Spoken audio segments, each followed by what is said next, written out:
Alright, back with another video, and this morning I'm sending off Thomas Rockwell yet again. It was an RTS, and I think I found a better address for him. I now remember he was the author of How to Eat Fried Worms, so I have sent that, or it's in the process of being sent back. I didn't have quite enough stamps there, so there will be some more postage stored there in the next few days. I went to the little local thrift store looking for a picture frame, and I put a frame around my Mattingly folder, I guess you want to call it. It's going to have a ton of glare on here, but there's a Mattingly in there. It's not centered well, and it's got some gaps, and I need to fix. Fortunately, it's a green toned frame, but that's what they have. It was $3, and I just covered up some sort of, I don't know, farm print or something that was in there. But anyway, I will try to get some sort of black background on there, and if it's not centered well, it'll look probably okay. So not to worry about that one. I just wanted to get that one protected and put away. The other ones, not so much. I'm not too worried about those. Then I made it an even $5 by buying some postcards here. I'll see if I can find them all here. There's one that's missing. I'm not sure where that ended up, but I think there's one missing. Just got this elk postcard. I don't know where that is, but it looks like it's been kind of a composed image. It looks like that's not really a real image there. It just, what does it say here? Majestic mountain caribou. Mountain range throughout the, well, anyway, nothing special. Oh, it's a Canadian postcard, BC, so I may not be able to use that one. We shall see. Then I found this one here.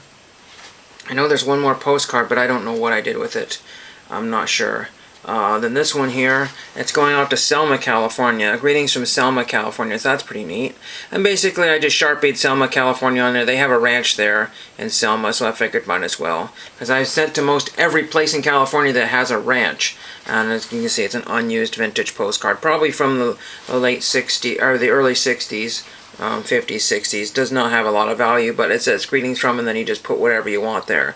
So I thought that was kind of cool, so I Sharpied Selma, California on there. Look like it belongs there.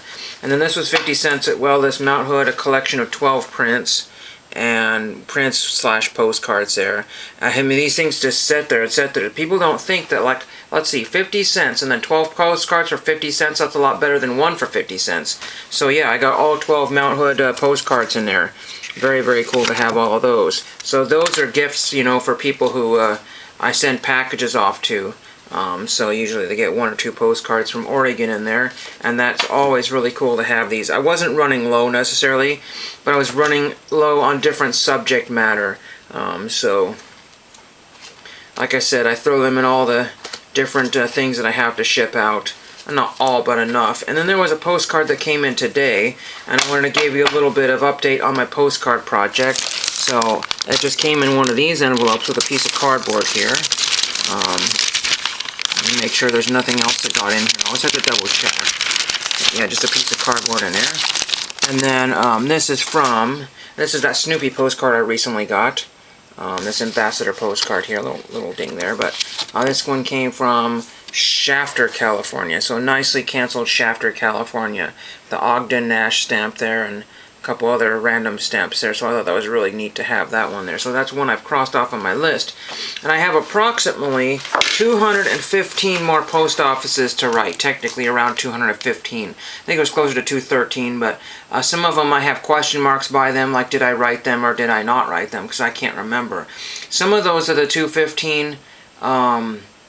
Well, let's back up here. I tried to do a count of the ones that I have sent that have not come back. Some of them I've marked RTS or fail, and then I got only to the D's and the E's, and I was missing 50 plus postcards, and I said, I gotta stop. I don't want to know how many postcards that I've been gypped out of. Now I've been writing 2023 on most of the ones that I've been sending out recently. Some of them I'll have dates of 2021 that never came back, and I can't verify that they didn't come back. They may have, but they weren't canceled right, meaning it'll just say like Santa Clarita on there and no cancel, or sometimes no cancel at all. Some of those postcards, if they were 100% zero canceled, they just got readdressed with some other post office on there because there was no reason to, if they were not undamaged. There was a couple of those. And then there were some that were just totally devoid of any kind of, they were just obliterated. And they were just obliterated by whatever post office, but devoid of any kind of indication where they could have come from. Some of them I had to guess because I said, okay, well, it's a coastal postcard, and this is one of the last two places I had to write on the California coast. So there's that. And then I have gobs of these here. You've seen this several times here, but this is just on the table here. You've seen this postcard several times here. And it's ready to send out, but I just haven't figured out who I'm going to send that off to. Just an art stamp and whatever else I had laying around. So those will go out in the future here. Like I said, around 215 more to send. That means I've only sent out 75 or 85 since I did the last count, maybe. I don't know. I was at 3-something. It seems like I should be a lot farther along than that. So divide 215 for the rest of the year and then maybe resend a couple of the other ones that never came back. That could be 150 post office because I was only at the D's and E's, and that was over 50 postcards that I do not have checked off on my list for one reason or another. I sent them and they just decided to just diss me. So it's getting really, really ridiculously expensive for that particular project just to finish off there. You can see why I haven't done a lot of TTMs. I mean, I still do, but you know, they've been coming RTS or not at all. And it's just maybe not my fault, but there's a lot of people that have moved in the last couple years.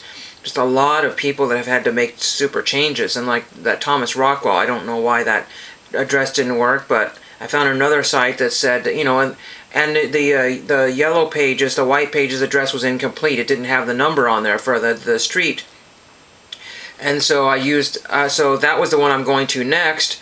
And then I found another site that had a number with that street address, and it said that guy's lived there for X amount of years. So why did I use the other address? I have no idea. A lot of people just have wrong information out there. I wish it's like all those counterfeit baseball cards and sports cards.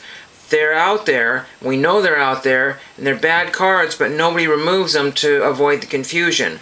All those bad addresses and previous addresses, it's great if you want a previous address, but everybody wants a current address for somebody, and so we're all sending to wrong and ancient addresses from 10 or 15, 20 years ago that have no bearing on anything. Just somebody collected some data and there it is.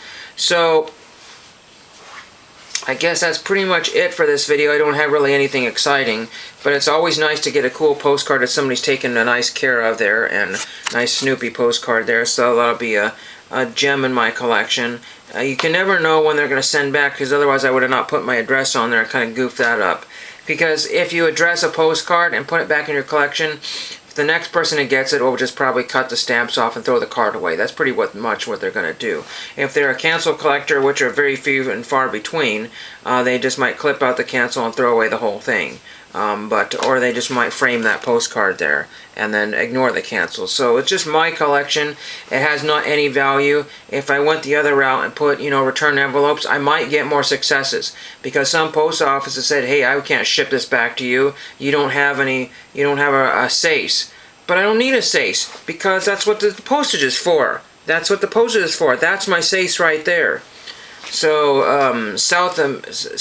never mind. I was going to say something silly, but just couldn't, it doesn't make sense. Anyway, thank you for watching.